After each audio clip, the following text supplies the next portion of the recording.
Hi. So, my name's Carlton G. This is my book, Reading the Gospels Harmoniously. All right, so I previously had a book, which was the first one I wrote, Reading the Gospels, or Writing the Gospels in cursive, harmoniously in cursive. And that's because I'm big on writing the Gospels. I've written the Gospels, I've written other parts of the Bible as well in cursive because it helps me to remember. But some people don't want to write the Gospels in cursive, and so this book was written where you could read them in cursive or read them harmoniously. Now, the thing about reading the Gospels harmoniously or in sync, all right, is that I went online and tried to find a pattern to do that, some kind of PDF or something. And I found a lot of trouble finding one that was simple and easy to do. They're out there. Okay, don't get me wrong. You don't have to buy this book to find something to help you read the Gospels harmoniously. It's just that I found that most of them had issues with them one way or another. Not all of them, but they weren't simple and easy to do. And I felt that I could make a better one, and I did. And so I've written it. It's tried and true. And so it's in my book. And so what you get here is explanation about the Gospels, just how the Gospels came about, how people were able to see different things. It's going to surprise you. The same people at the same events saw different things.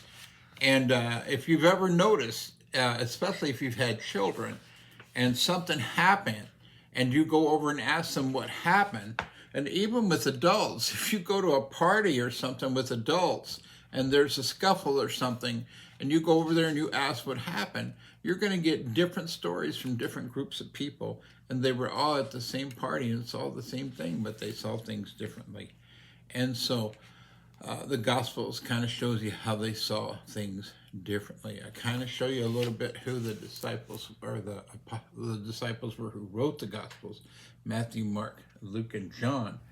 And I color code them, which I had been told you can't have color in paperbacks. Oh, that's forbidden. Amazon did it just fine. These books are on Amazon, and I'll try to put the links on my YouTube page. And if they're not there, you can always look them up on Amazon. Reading the Gospels Harmoniously by Carlton Lee Good Jr. And by the way, that on the cover there, that is the cherubim of old. That one was drawn and given to the Orthodox Catholic Church back in the 1590s. And if you notice, each one is holding its own gospel. And that would be Matthew, Mark, Luke, and John. And what they did, they used that as a way to get people to understand that the four Gospels led to Christ. And so that's what the cover is. There's more about that on the inside. And anyhow, as you go through this and you read about the Gospels and how they came about and what their deal is, then we get to the days. And so the days will tell you what to read. And see how it's color-coded? Matthew is black, Mark's green, Luke is red, John is blue. And you read that and you'll stay pretty much in track. Now, one big thing that throws people off is that the Gospels, they're not all in sync themselves. So you might write from John for a few days and then back over to Luke for a few days, and it isn't like you might think it would be. And so you won't know that until you read through it yourself. Another thing too, I've talked about this with many people, and people always will say stuff like, "Oh yeah, that's a great idea to read those four at the same time.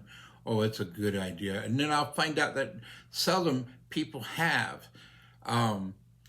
It's really unusual. It's really something people talk about a lot, but they haven't done. Like diets, people will tell you the best diet to use and the best way to do it, and then you'll go, "Well, how did that work for you?" And then they're like, "Oh, well, I never did that diet. I just heard that this and that."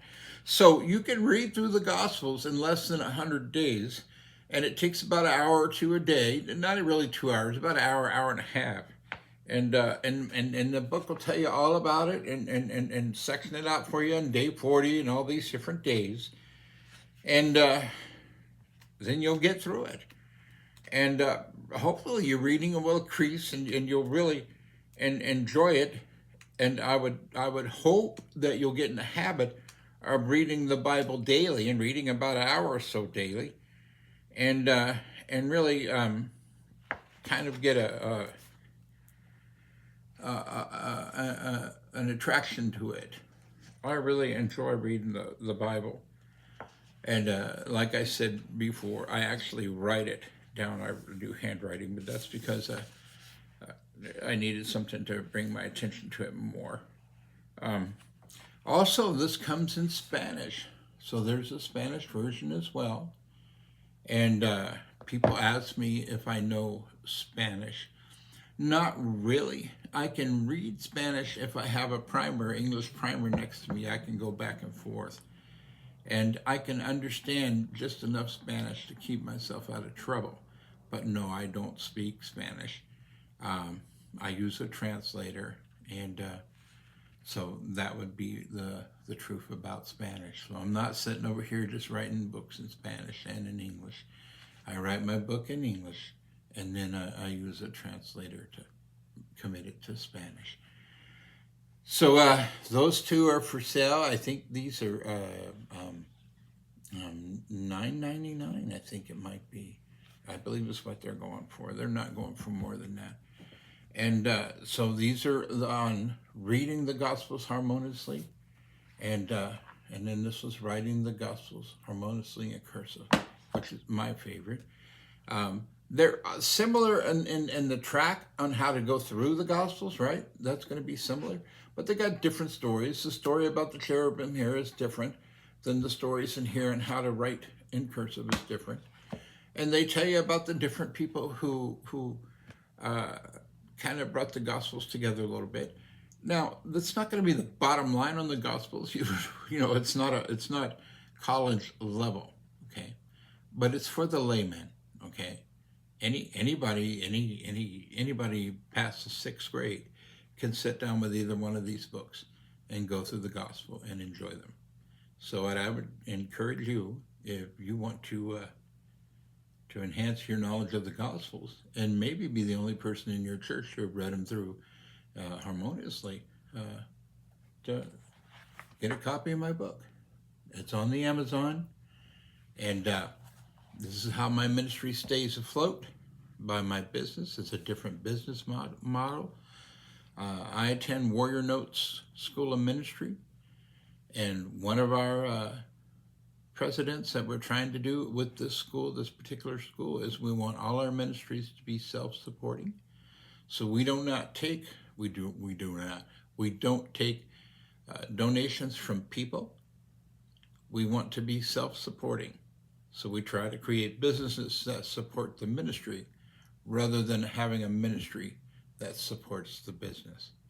So that's why I don't take donations. There's no Cash App on my thing. There's no Shop Now thing on any of my stuff.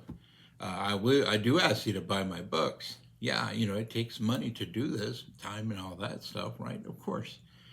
But if nobody buys my books, then boo-hoo. It's not a reflection of anything other than, I didn't get a book bought. The ministry is still the ministry. And my simple ministry is just to tell people, don't live in sin. Jesus loves you. All right. Reading the books harmoniously, or the Gospels harmoniously, and it comes in Spanish. All right. Love you. God bless you. Bye.